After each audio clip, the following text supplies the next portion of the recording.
Karunas are the currency of Ghost of Tabor.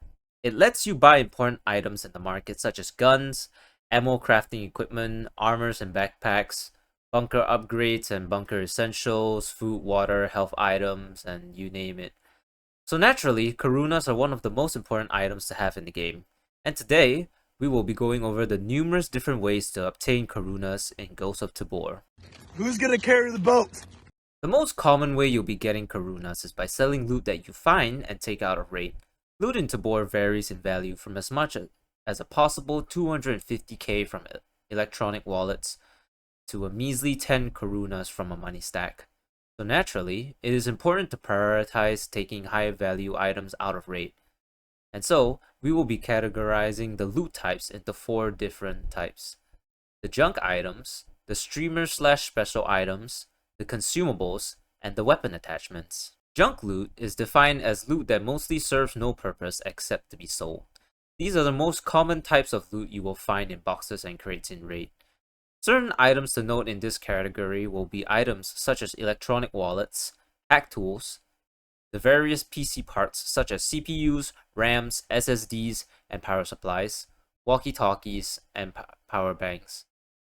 Certain rarer junk loot can also be found in raid. To take note of are flight recorders, car batteries, and mahinas. Though for the first two, they are really large and will probably wouldn't fit into your backpack if you have other items inside them, and may require you to carry it by hand. Special/streamer items are defined as items that either has a purpose in the bunker, or the items that belongs to streamers. Most of the streamer items sell for a value of 25,000 Karunas, except for Timeless's pocket watch, that sells for 30,000 Karunas. Special items to take note of are the GPU and the Yorick skull.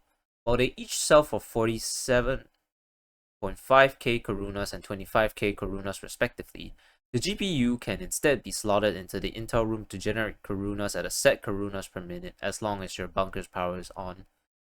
And as for the Yorick skull, it can open access to the House of Scott on Matkamies, which has some possible other streamer items, loot, and a purple vault. Streamer items mostly serve no purpose other than to be sold, though some streamer items such as the Mason's Burrito and TD's Milk can be consumed, while the Metasukiya's knife can be used as a melee weapon. Consumables are defined by food and drink items or health items that can be used to satiate your hunger, thirst, or replenish your health in raid. Generally, food and drink items are not of high value and they would be better used while in raid to fill up the hunger or thirst bar. But with that being said, items such as the one-shot box and one-shot focus bag will sell for 4,000 and 5,000 Karunas respectively.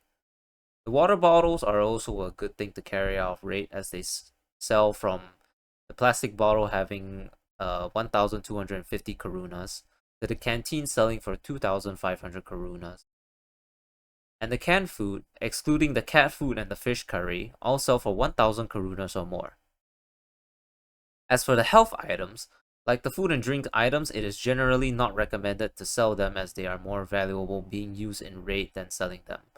But with that being said, out of the 3 healing items in the game, only one of them is not worth taking, being the bandages as they only sell for a measly 86 Karunas.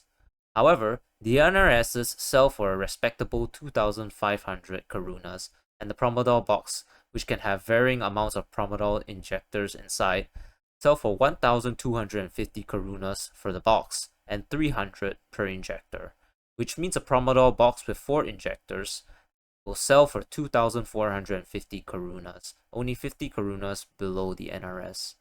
Weapon attachments can range a lot in terms of sell value, with some selling for a lot and others much less. The general advice is to take the attachments that are only purchasable at higher specter ranges, as you will be able to obtain more money from selling it. I would generally recommend taking every single suppressor you can find, as the cheapest one sells for 9,500 Karunas, and the most expensive one will sell for a whopping 40,000 Karunas. Lasers also sell for a respectable 7,500 Karunas, and reflex sights such as the Holo Express G43 combo, the Express S3, Cobra, and OKP7 all sell for pretty good amounts. Like the suppressors, all scopes should be taken out, as the ACOG, which is the cheapest scope, will sell for 7,500 Karunas, while the Night Force will sell for 15,000 karunas. All 4 grips sell for pretty good amounts, although I would only recommend taking the angled foregrip, the Fortis shift grip, and the Zenith RK6. You should note that whenever selling items, you are presented with the option to sell to specific traders, offering to buy the item at a specific bidded amount. Typically, the trader whom the item is relevant to will generally often buy it for the most karunas, such as Shiro Ammunition buying powder jars, Spectre Guns buying weapons and weapon attachments, and Yuri Euromart and Marak buying general junk loot. Generally, you should check through all the traders to see which trader is willing to buy the item for the most karunas, and also check the sell option for certain individual items, as the sell option may sell for higher than any of the traders' bids. Generally, it is not advised to sell to traders who bid less, unless you need to level up the trader level and reputation. Praise that, burn down Aldi's! I will be covering this in full detail now, as I have only given a brief explanation previously. The Intel Room is unlocked at player level 7 and requires 25,000 karunas initially to be unlocked as a bunker upgrade. It is an investment that helps you generate karunas per minute passively at 1.5 karunas per GPU while the bunker generator is on. The Intel Room is an investment as there are 3 different factors to the passive money generation. The first being the generator room level, which allows you to use less gas to keep the generator on. The second being the Intel Room level, which gives you more GPU racks to help you generate more karunas per minute. And the third and final factor is the number of GPUs you have in the Intel Room. And all of these are bunker upgrades that require more karunas and also your ability to find GPUs in raid. It is highly recommended to stay away from the Intel Room unless you have at least 2 GPUs available, as only having 1 GPU at early game will make you lose money due to the earn money not outweighing bought gas costs. If you want to calculate how much karunas you'll earn, I will link in the description a calculator for the Intel Room. Connection terminated. The Garden Room is a more hands-on way to make money aside from raids. The process of the Garden Room requires you to tend to plants in the room, firstly requiring you to buy Takisan Sun seeds, then using the generator to power the room, putting those seeds in the soil, making sure the water tank is filled, and then waiting 72 hours, constantly keeping the generator running during that period, and the water tank filled until the plants are ready to be harvested, where you can use the yield to either craft NRSs or sell each yield for 48,000 karunas per product. There are even more factors than the Intel Room at play with the Garden Room, such as the generator room for gas costs, trader level for water costs, medical room level for the amount of NRSs craftable per product, garden room level for the amount of seeds plantable per instance and the number of plants growing per instance. Using the garden room as a means to make money is generally highly not recommended early game, as the amount of effort required is rarely worth the effort and return. However, in late game, with higher levels for all the previously listed factors, it becomes a worthwhile investment as long as you can play every day to tend to the garden room. Like the Intel Room, there is also a calculator for the garden room, which I will also link in the description. I sleep before I wake up. Dog tags are a very recent addition to Tabor, not applicable in PvE. Skilled players in Tabor will grant you their dog tags, which can then be sold for varying amounts based on the player level, selling for 250 karunas per player level. While this is not the most consistent method of obtaining money, you would be doing this in conjunction with looting in general, and killing high-level players can grant you a pretty substantial amount of money when selling these dog tags. Vaults are special locations that are generally accessed using a keycard of its respective color, the most common being purple, with the other two being red and green. It is generally not recommended to sell the keycards, as the vaults you access will always have higher value than selling the keycard. Within each vault contains various random high tier loot such as armor, weapon attachments, weapons, and other miscellaneous items of high sell value.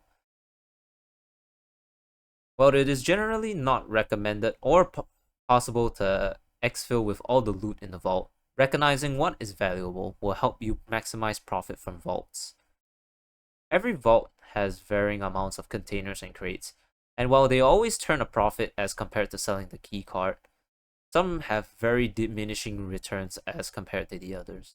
I would only recommend running the red and green vaults, and out of the 6 purple vaults in-game, only run the Matkamiya's Bridge, Matkamiya's House of Scott, and the Island of Tabor vault, all only in their night map variant, as night maps further boost the loot value of vaults.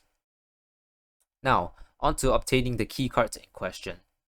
Purple key cards have certain set spawn locations within each map, or they have small chances to spawn in any metal containers. Red key cards can only be found at a random spawn chance in a particular spot in Matka Underground.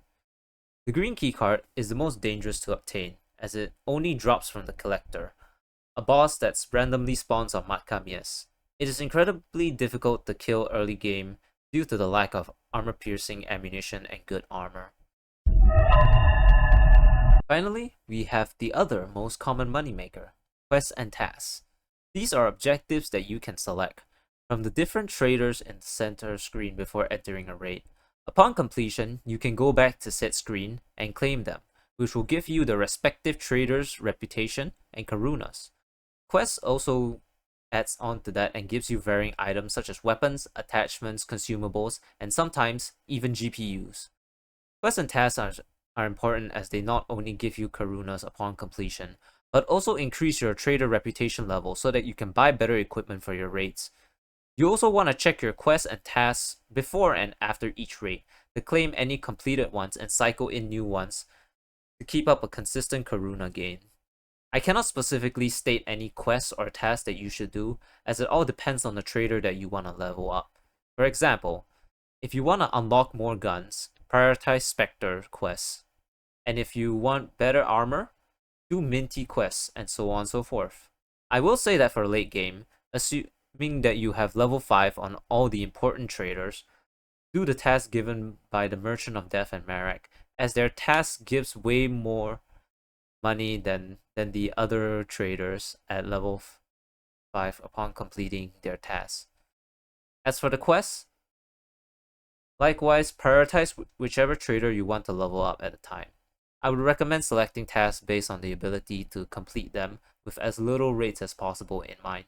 For example, choosing multiple Kill Phoenix tasks at the same time so they all progress together, or completing raids in a certain map so that you can reduce the number of raids required to complete these tasks. Alright, well, that's all the ways I can think to earn karunas in game. Let me know in the comments if there are other ways to earn money in Tabor, and I will see you all in the next video. Bye bye!